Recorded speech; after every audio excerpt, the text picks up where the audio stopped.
Hey guys, and welcome to the 2014 Fantasy Baseball Preview Podcast. Me, Ryan, and Drew are here. We're going to talk a little fantasy outlook for this season, see what players may be surprises, see what might be duds, and share our other thoughts on the upcoming season. Without further ado, let's welcome the big guns. Drew, Ryan, how's it going? I'm doing good, Ben. Thank you. Thanks for having me this time. I'm just excited to see what Drew's got to say since this is his sport. Drew. All evidence to the contrary since 2010. So, Drew, you haven't made the playoffs the last couple of years. What's your goal for this upcoming season? To break that trend. Just to make the playoffs? That you'll be happy with that? I've got a few goals in mind. One, make the playoffs. Two, finish ahead of Big Ben. And number three, have a draft where I don't leave feeling depressed at the end of the night. I find it interesting that you bring up Big Ben because he was a lot of people forget he finished third place last year.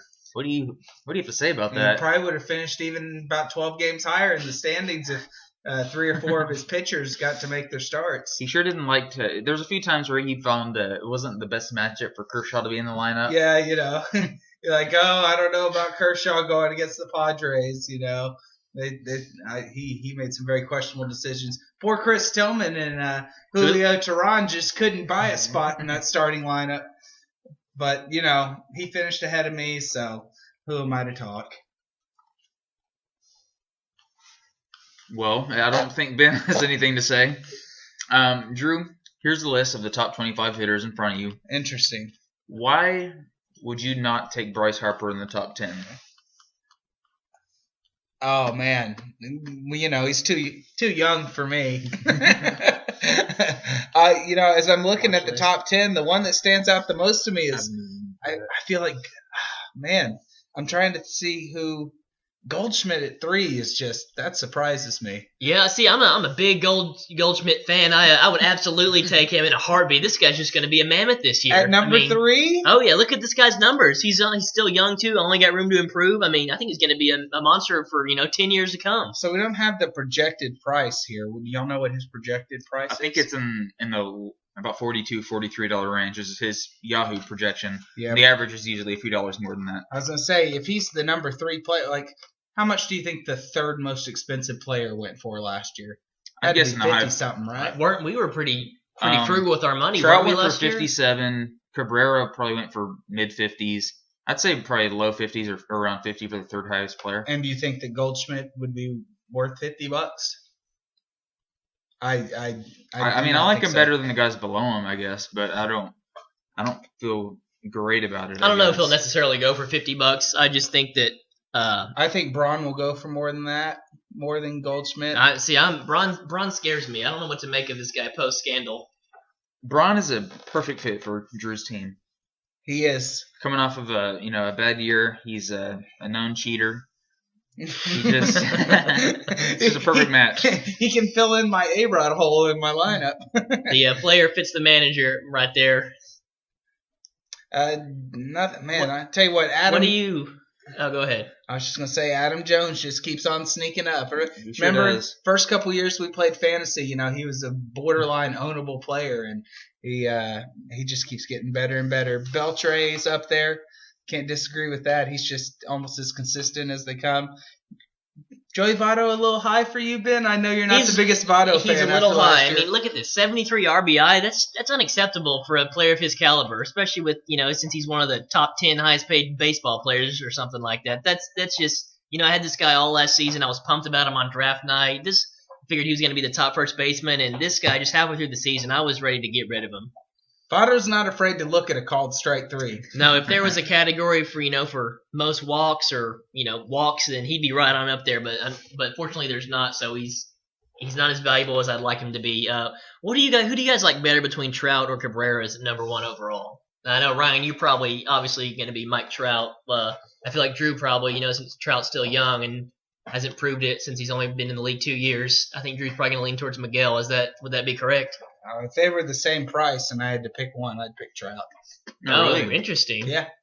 That's shocking, actually. I like Trout better in a vacuum. I do, you got to take in consideration that Cabrera is third base eligible. But he did battle a few injuries late in the year, and he's getting a little older. Trout, I think, is safer to stay healthy, even though Cabrera has been pretty healthy throughout his career. But I think Trout's still getting better, and I think the 33 steals that he had last year, I think that's about the worst case scenario. I think he's going to get back up there over 40 this year.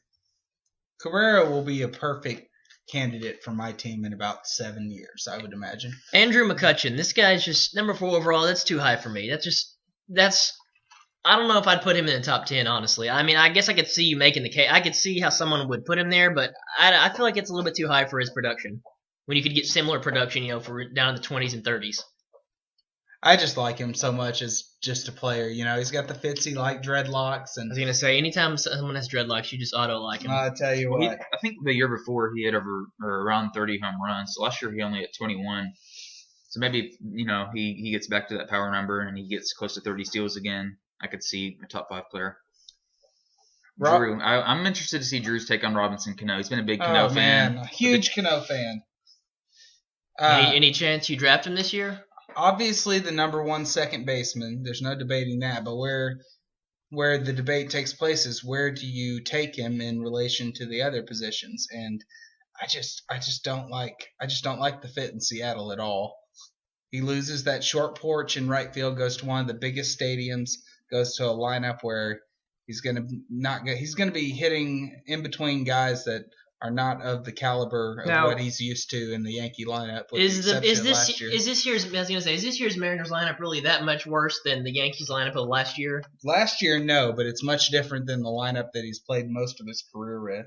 So I'm not a fan, and you know how it is. How many guys have gotten a huge contract and then had a great season the year after? Not many. Ryan Howard was a disaster after his contract. There's several other guys that I can't think of off the top of my head. So, like you said, Cano is clear-cut the best second baseman. Ranked second at the position is Kipnis.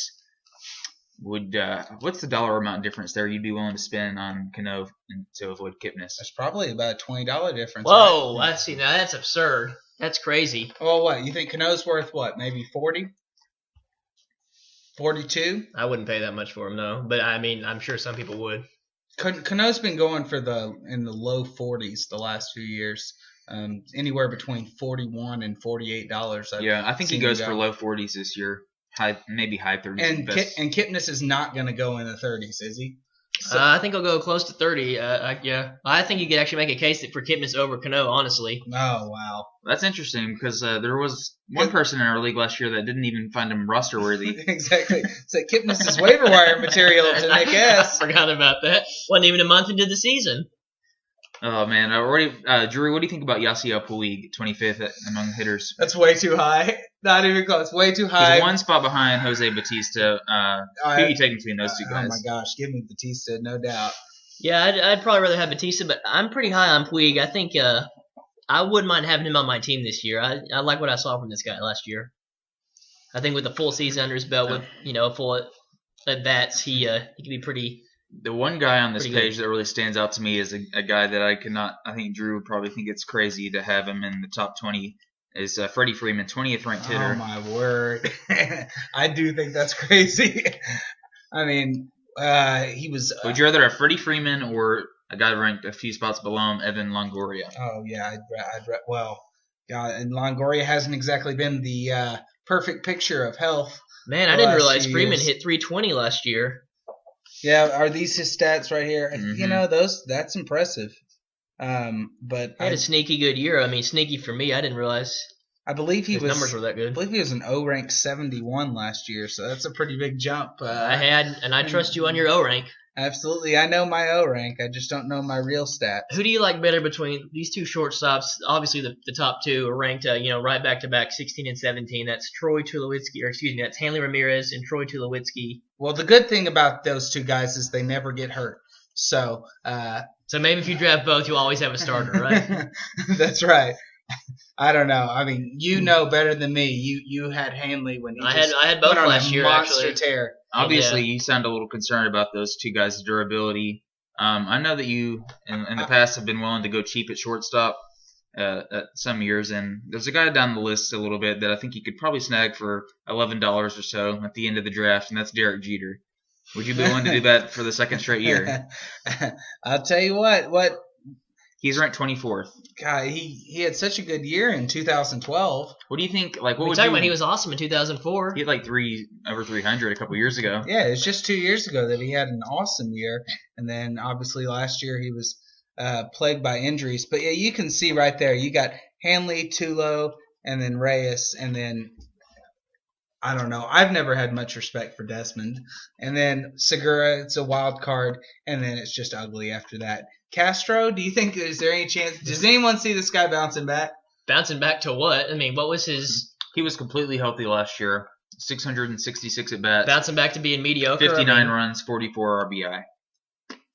There's Wow. no way I'd take Castro over Everth Cabrera. I find it hard to. I mean, this is just very small, but I find it hard that Andrelton Simmons is ranked ahead of J.J. Hardy and Jimmy Rollins.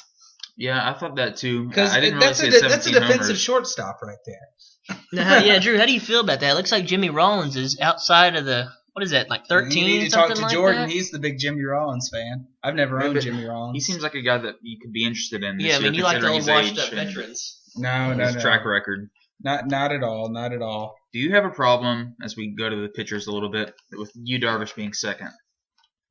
Oh man, He's behind. I mean, he's ahead of Felix and And some your of the boy big names. Adam. Cliff Lee down here, number 8.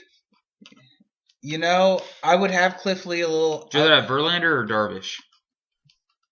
Oh, well, I'd rather have Darvish, but Cliff Lee definitely should move up a couple spots. I would definitely have him ahead of Jose Fernandez, and I don't know, man, that is a good looking list. Cliff right Lee's there. getting you excited, isn't he? That is a good. I can't really argue with any of those. Strasburg. I'm just not a Strasburg guy. I'd He- move him down the list 3 or 4 spots. I would exactly. Strasburg would be, besides Fernandez. I'd probably move Cliff Lee ahead of Strasburger. Strasburger. Too many McDonald's getting to you. Too But much man, McChickens. you look at that list. You subliminal messaging. You get It's- Freudian and slip. Pitching's got to be the most loaded position, right? I think Yeah, we're- me and Ryan were talking earlier. Yeah, how starting pitching seems deeper than normal I this mean, year. I'm not. Yeah, that we were concerned. talking about that as we move. You know, this guy's still in the top 50, and this guy's just coming off a couple years ago where he won the Cy Young. It's R.A. Dickey at 48. You gotta like that. He's automatic. His final stats last year: 4.21. Oh my gosh, over a 4 ERA in this day and age. Look at the only other guy on the page above a 4 ERA, also on my team last year, CC Sabathia. Oh man, those No. are some ugly stats. Now, what do you think about Francisco Liriano, Drew? Do you trust this guy No, to keep up what he did last year when his resurgence? I'm gonna say it was a fluke. I mean, obviously, he's only being drafted in 94% of leagues, so I don't know. I don't get what these. So just taking a brief look at some of these players, what are you planning to do on draft day that you did different last year? Maybe draft more than 3 good hitters. I was wondering because you're so dominant in home runs and the power categories last year. Do you look to maybe balance that lineup out a little bit and get some speed and average guys? Oh my I mean, goodness. this guy was so loaded. He had, I think, 2 home runs in 2 weeks of time. He had Something 9 like home runs that. over a 4-week stretch. So I mean, he knows what he's doing when it comes to power hitting. It was a rough season. It's a rough season. No excuses. I knew it on draft night. Now, this is something that me and Ben talked about jumping out of the page to us. Look at Jared Weaver. Jared Weaver outside of the top 30 among starting pitchers and, more notably behind Jeff Samardzija. I think that's crazy. Ooh, yeah, that is crazy. I'm not trusting this Samardzija guy. The guy that we should talk about that we didn't talk about in part 1 of this podcast is Masahiro Tanaka. Starting pitcher from the Yankees won what did he go 24-0 last year in the Japanese league or something like that? Right. I have no idea. I have no He's idea. ranked 31st. How can you get a feel for this guy? I mean, You can. I was actually thinking he's going to be ranked higher than 31st, so he might not. Maybe he'll be this year's Ryu. there's Johnny Cueto down there. Just never really gets any respect. I was gonna in the say. rankings. I mean, he was He won hurt the last ERA year. title a couple years ago. Yeah, he was hurt last year, but I mean, this guy is just Wow. always has a great ERA every year. I mean, look at that whip, 105. This guy's just underappreciated every season. Absolutely. I think you got to look at Pfister too. Maybe being able to improve on those numbers. He's moving from the AL Central to the NL East, which might be the worst division for hitting in all of Where's baseball. is Homer Bailey in the top 25? Did we pass him? I think he was. I think he's maybe 25th or just inside of it. Oh, okay. Wow. Were He's Matt Moore's 21st. stats? Wow. Was More Matt? Did I just see like a 1.83 ERA and .8? What did I just No, see? that wasn't him. He's got Matt Moore had like a 130 whip Oh, last year. I must have seen Kershaw's stats on him. Okay, yeah, I did. All right, Drew. You have a chance in the draft to spend the same amount of money on Waka or Tony Cingrani. What are you doing? I mean, that's interesting. I can see on the page that they have Waka ranked about 10 spots ahead of Cingrani. Both have good win potential. I don't know. I'd be happy with either one. Actually, I don't think they're 10. I don't think they're 10 spots apart. What's your take on Chris Medlin? Now, this guy was just an animal for you 2 years ago down the stretch. Are you still? You'd be happy to have him on your team? Well, what are your feelings about Medlin? I've always liked Medlin. He's just he's got great placement, and his numbers aren't. His numbers weren't terrible last year. No, they not just weren't. at all. Just disappointing compared to the season that he was coming off of. So I think he's definitely still start him every time. I'd be happy to take him. It'd be okay. I think it's a little high for me. I don't know. I just watched him some last year, and his stuff wasn't very overwhelming. And I'd rather have somebody a little bit. I only see one like or two guys that below him that I'd rather. I'd much rather have Weaver than Medlin. Yeah, Weaver and Cueto. I mean, I think that's it. There's Kuroda down there. I mean, another good year for Kuroda, and he didn't. How can he not be ranked higher than that? Would you pay $5 for John Lackey? That's tough. Had a pretty solid season last year. He shut down the Cardinals in the series too. I don't know. There's just so much bad history. Now, this is the guy that really stands out. He's still not getting very much respect. It looks like he's just inside the top 40. Clay Buchholz threw 108 innings last year with a 1.74 ERA and 102 WHIP, and his strikeout rate was pretty good too. Would you be willing to spend $7 or $8 on Buchholz? He pitched 108 innings last year. About half of a season. I mean, he was the Cy Young frontrunner, arguably, in the AL before he got hurt. It doesn't matter what we pay. Michael's going to outbid us on this guy. So he only went for $2 last year. Oh, really? Mm-hmm. Oh, wow. Nothing else to say, huh? I guess not. Let's look at the third baseman a little bit. I know you are the owner of this guy's T-shirt, Ryan Zimmerman, number 5 at the position. Make that number 6, actually. Would you rather have Ryan Zimmerman or Pedro Alvarez for, let's say, you can say $5 or $6? I'd rather have Zimmerman. He's way safer. And another guy that was great last year is Josh Donaldson. He's not getting much respect this year. He's barely maybe 9 or 10, something like that. I don't know. Donaldson's just good average, but wow, I didn't realize his end of the season stats were that good. I don't trust this guy, but I'm proud of him for what he did last year. Kind of hard to get too excited about Josh Donaldson. When you're drafting, you want to draft players that kind of excite you. No one goes into the draft thinking, I'll just snag Josh Donaldson at the end. I mean, I could see him being a candidate for team growth. Oh, I'd say it's almost a lock that he's on Michael or Jordan's team. I mean, when you get a chance to lock down Donaldson and Eric Gordon, I mean, you got to take it. Alex Gordon. Yeah, Alex Gordon. Who's Eric Gordon? Basketball. Well, anything else to end you about the third baseman? Maybe another shot at Brett Lawrie this year? Any chance you entertain a Lawrie for a Aroldis Chapman trade again? And Big Ben's probably excited about how low Jed Jerko is on that list. I guess we better talk about most of these topics and players we've already talked about. So we didn't really get to the relief pitchers. Let's just look over them real quick. Personally, I think Yui Hara at 5. I don't know. I mean, his no doubt his numbers were great last year, but man, that's by far and away the best season of his career. I don't know if I can. Man, I'm looking at it again. I was going to say I don't trust it, but a .57 whip is pretty incredible. I do like I want to say Trevor Rosenthal, the new closer for the Cardinals. I think he's going to be awesome this year. 108 strikeouts in 75 innings. I never draft anybody in the top 10 in the relief pitchers. I just don't. I just refuse to pay. What about Greg Holland? This guy was one of the biggest head cases in the first month of the year. I was going to bring him up when you were done. I was just going to say, looking at this guy's stats, they're dominant stats, but you were this close to cutting Holland at one point last year. I cut him twice and Oh, you spent did all cut my him. waiver money on him, all $100 on Greg Holland.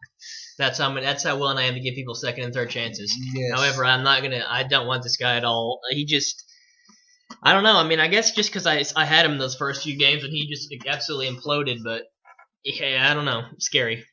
What about Joe Nathan this year? This year he's on the Tigers. He's been great the last couple of years. Nathan always makes me nervous for some reason. I don't know why. I thought you loved him when you had I him. do a couple love years ago. Nathan, but he always made me nervous. You know, this relief pitcher talk isn't really that interesting. I agree. What position do you want to talk about? Why don't we just cut relievers? I mean, catcher. Catcher could be interesting to me. All right, let's talk about the second-ranked catcher, Joe Mauer. He's going to be a full-time first baseman this year. You've always been a big Mauer fan. I wonder how far You've been big personally on going after the top-named catchers the last few years with Posey and Mauer. Yeah. How far apart are Posey and Mauer do we know, in the dollar projections or in the snake projections? I'm not sure. I don't see Mauer going for more than, I don't know, $15. Do you?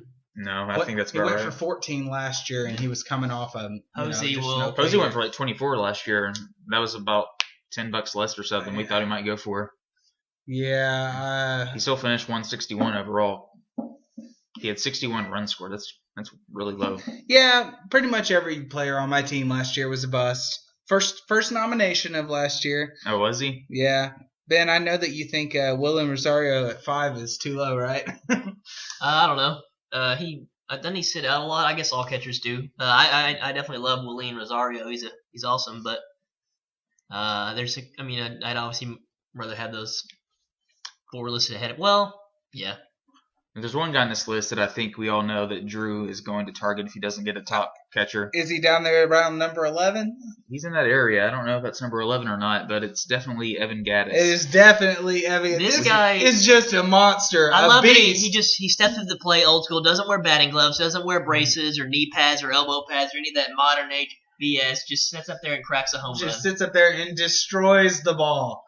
So, to compare him to Salvador Perez, who's 8th, Wieters at 9, Lucroy at 10. Are you taking Gattis over all 3 of those guys? Absolutely. Not even close. Now, I respect Lucroy. Wieters, I don't really have much respect for.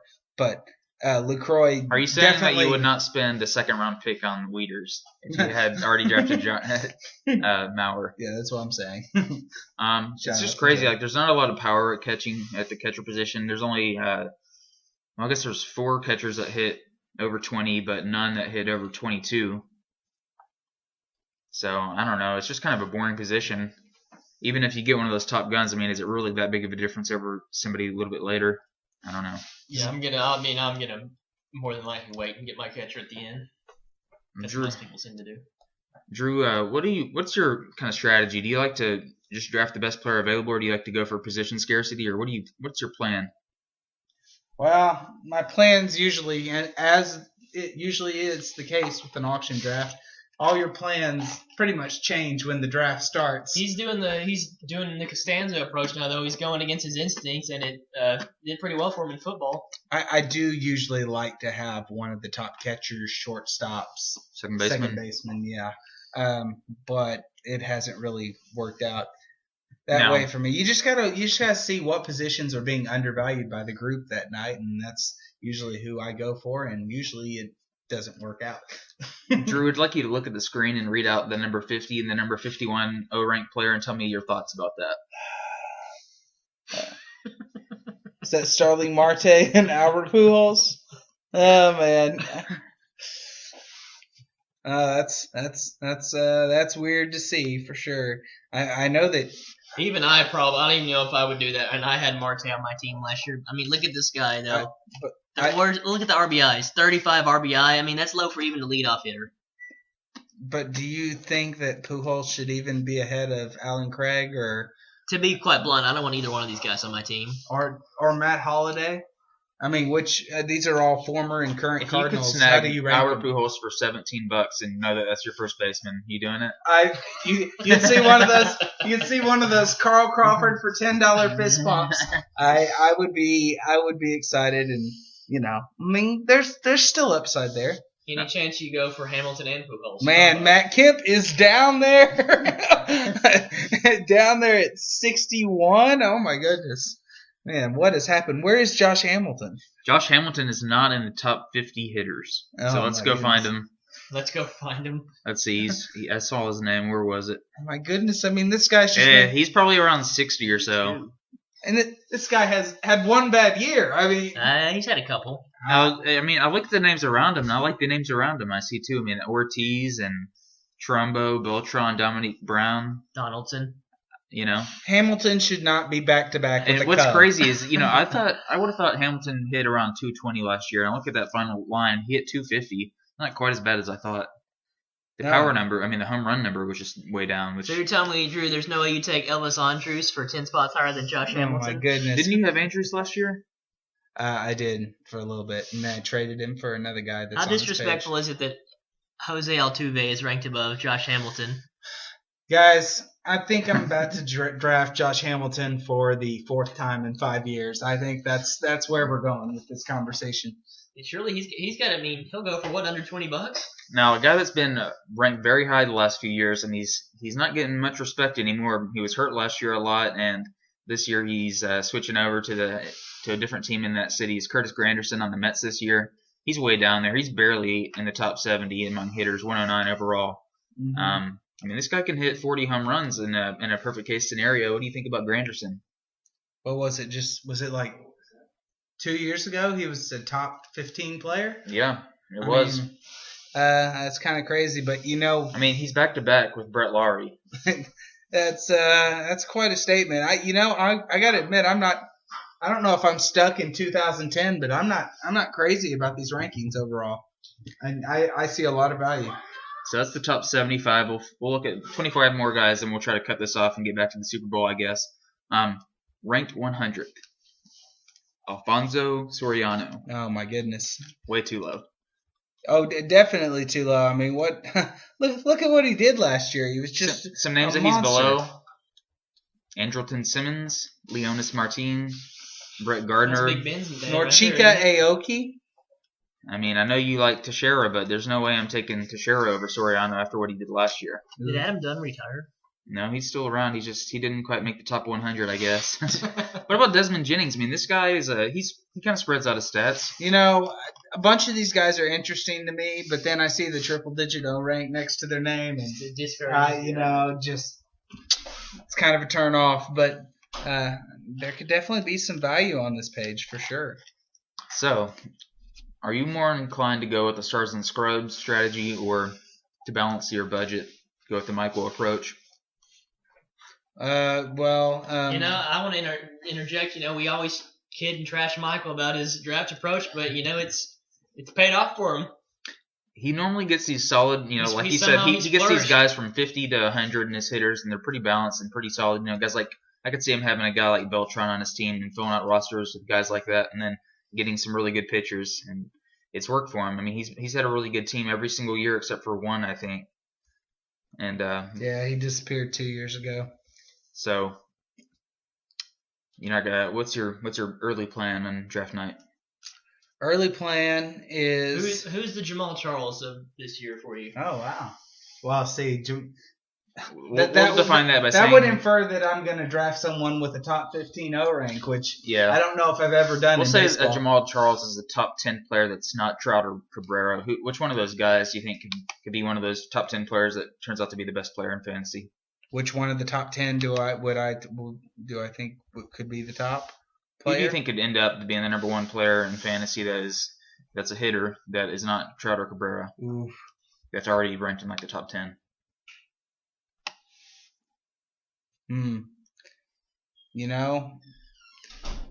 I would probably go with. I'll go with Crush Davis. I thought you were going to say that. I know you're a big fan of Old Davis. I think it would. I could see Davis. I could see Cargo. I could see Braun. I agree. I think McCutcheon's really good, but I don't think he's capable of being number one. He's safe. He's not going to do enough to be number one. Although he is 5-tool, but not going to do enough in the home run department. All right. Well, Ben just kind of walked away. Out, that's what's kind of his move. I think he got a little bored. Yeah. Any more thoughts before we sign off? No, not really. Just wish I had more to say, and really looking forward to the baseball draft, and hopefully my first top 6 finish since the Bush administration. All right, guys. Well, thanks for listening. That is part 2 of the podcast. Sorry that we touched on so many of the same topics as we did in part 1. But Drew really wanted to get his voice and make it heard, give you his valuable insight. And so without waiting too much longer, we're going to get back to the game. And thanks for listening. We'll try to do another one of these pretty soon. Yeah, thanks for rejecting me on the first podcast. I got Laura Loafman by YouTube. That hurt. Hey, you brought her up, not me. You want to say anything to Lacey before we sign off? Oh, not necessarily. See ya. Peace.